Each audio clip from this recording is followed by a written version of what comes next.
ये मटकी देख रहे हैं आप, इसमें जल रखा जाता है। जल जो शुद्ध रहता है, शीतल रहता है, जल जो प्यास बुझाता है। पर सोचिए, यदि इस मटकी की माटी ठीक ना हो, यदि इसे भली प्रकार रौंदा ना गया, आकार देकर इसे अग्नि पर ठीक से पकाया ना गया हो, तो क्या होगा?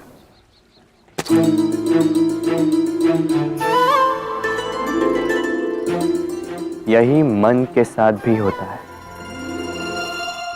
क्योंकि यदि प्रेम ये जल है तो इसकी मटकी है मन।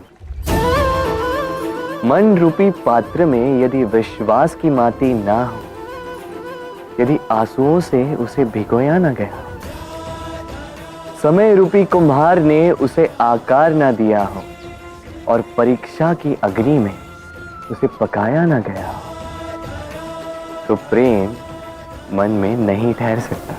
तो यदि प्रेम को पाना है तो हृदय पर काम करना होगा और मन से कहना होगा, राधे राधे।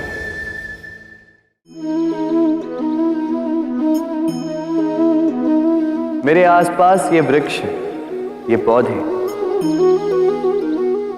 ये पुष्प देख रहे हैं आप, है ना सुंदर? क्योंकि आपने इन्हें देखा है। इसी प्रकार जब प्रेम की बात आती है, लोग किसी का मुख स्मरण कर लेते हैं। ऐसी आंखें, वैसी मुस्कान, तिरछी भ्रूकुटी, घने केश, पर क्या यही प्रेम का अस्तित्व है? नहीं, ये उस शरीर का अस्तित्व है जिसे हमारी आंखों ने देखा और हमने स्वीकार कर लिया। परंतु प्रेम भिन्न है। प्रेम उस वायु की भांति है जो हमें दिखाई नहीं देता, किंतु वही हमें जीवन देता है। संसार किसी स्त्री को कुरूप कह सकता है, क्योंकि वो उसे अपनी तन की आंखों से देखता है, परंतु संतान उसी माता को संसार में सबसे सुंदर समझती, क्योंकि वो भाव से जुड़े। तन की आंखों से देखोगे तो वैसे भी पहचान नहीं पाओगे जैसे राधा मुझे पहचान नहीं पाई। इसलिए यदि प्रेम को समझना है तो मन की आंखें खोलो और प्रेम से कहो, राधे राधे।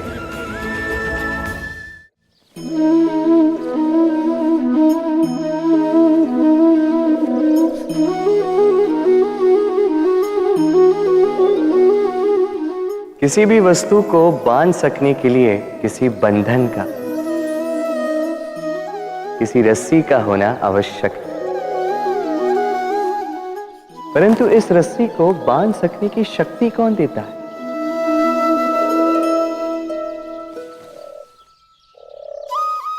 वो धागे जिनसे जुटकर ये रस्सी बनी। अब बताइए, प्रेम को किस रस्सी से स्वयं तक बांधेंगे आप?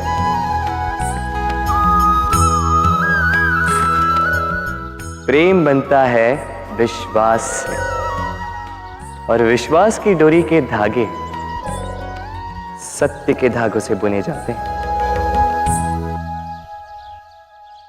अब प्रश्न ये उठता है कि सत्य क्या है? वो जो हमने देखा, वो जो हमने सोचा?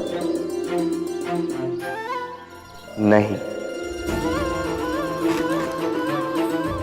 हमारा सत्य वो है जिस पर हमने विश्वास कर लिया, और विश्वास वो जिसे हमने सत्य समझ लिया।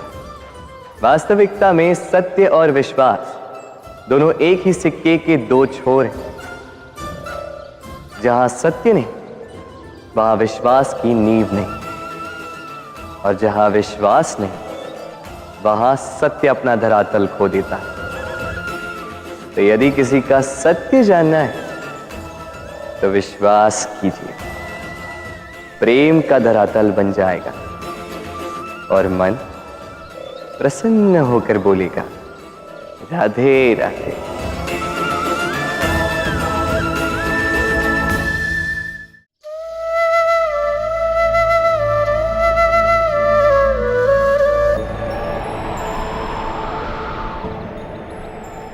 जब भी प्रेम की बात आती है, हम सबसे पहले मन में एक नायक और एक नायिका का चित्रण कर लेते हैं। क्यों? आपके साथ भी यही होता है ना? पर क्या प्रेम केवल नायक नायिका के आकर्षण का बंधन है? नहीं, प्रेम तो परिवार से हो सकता है, माता पिता भाई बहन से हो सकता है, सखा मित्रों से हो सकता है, देश और जन्मभूमि के लिए हो सकता है, मानवता के लिए हो सकता है, किसी कला के लिए हो सकता है, इस प्रकृति के लिए हो सकता है। पर प्रेम कभी उस पन्ने पर लिखा ही नहीं जा सकता जिस पर पहले ही बहुत कुछ लिखा हो। जैसे एक भरी मटकी में और पानी आ ही नहीं सकता। यदि प्रेम को पाना है तो मन को खाली करना होगा। अपनी इच्छाएं, अपना सुख सब त्याग कर समर्पण करना होगा। अपने मन से व्यापार हटा दो, तभी प्यार मिलेगा और मन प्रसन्न होकर बोलेगा, राधे राधे। प्रेम प्रेम विधाता की सबसे सुंदर कृति, परंतु हर कृति को संभालना पड़ता है। अब इसी मूर्ति को देख लीजिए। जब कलाकार ने इसे रचा तब ये बहुत सुंदर थी, परंतु इसके पश्चात इसे संभाला नहीं गया। इसके स्वामी ने इसके देखभाल का कर्तव्य ठीक से नहीं निभाया और अब ये मूर्ति असुंदर लगने लगी। इसी प्रकार केवल कह देने से प्रेम नहीं हो जाता। इसके लिए आपको अपने कर्तव्यों को पूर्ण करना होगा। तो देश की रक्षा, परिवार और संबंधियों की सुरक्षा, संतान को संस्कार, जीवन साथी का आभार, ये कर्तव्य जब तक नहीं निभाओगे प्रेम से दूर होते जाओगे। तो यदि प्रेम का अमृत पाना है तो कर्तव्य की अंजलि बनानी होगी और मन से कहना होगा, राधे राधे। प्रेम संसार का सबसे पवित्र बंधन है, पर सच पूछो तो ये बंधन से मुक्ति है, स्वतंत्रता है।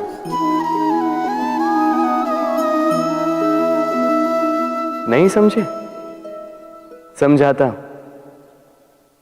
यदि कोई आपका प्रेम ठुकरा दे, यदि कोई आपका प्रेम समझ ही ना पाए तो क्या होगा?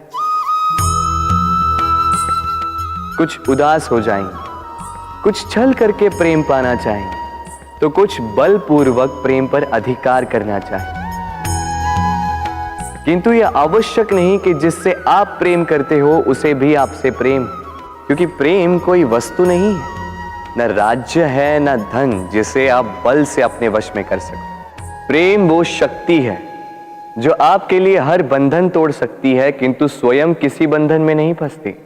तो जिससे भी आप प्रेम करते हो उसे स्वतंत्र छोड़ दीजिए, क्योंकि स्वतंत्रता ही वो भाव है जो जीव को सबसे अधिक प्रिय है। प्रेम सच्चा होगा तो उसे अवश्य समझ में आए। तब तक के लिए निस्वार्थ भाव से प्रेम कीजिए। स्वार्थ हट जाएगा तो प्रेम आ ही जाएगा और मन प्रसन्न होकर बोलेगा, राधे राधे।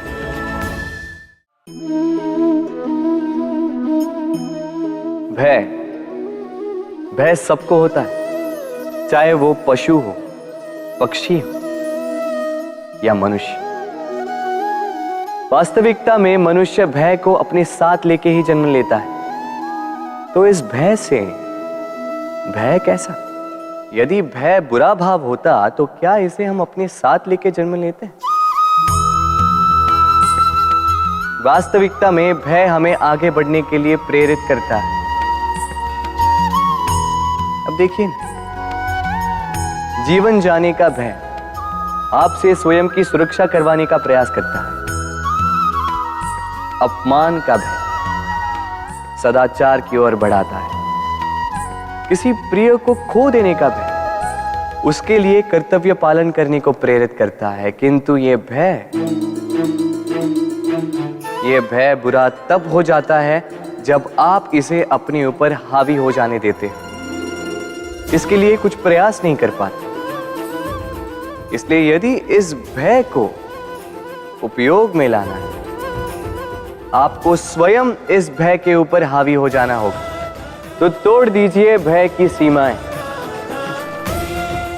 अपनी आत्मा को छोड़ के किसी और के समक्ष सर मत झुकाइए और स्मरण रखिए, जब अंधकार से डरना छोड़ दोगे तभी दीपक बनकर प्रकाश दे पाओगे। राधे राधे।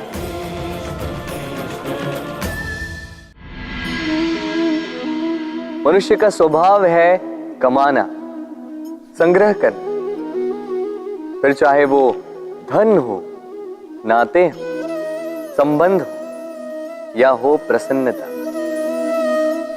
परंतु क्या आपने कभी सोचा है, नियति ने यह संग्रह करने की प्रकृति मनुष्य में क्यों डाली? एक बीज से पौधा पनप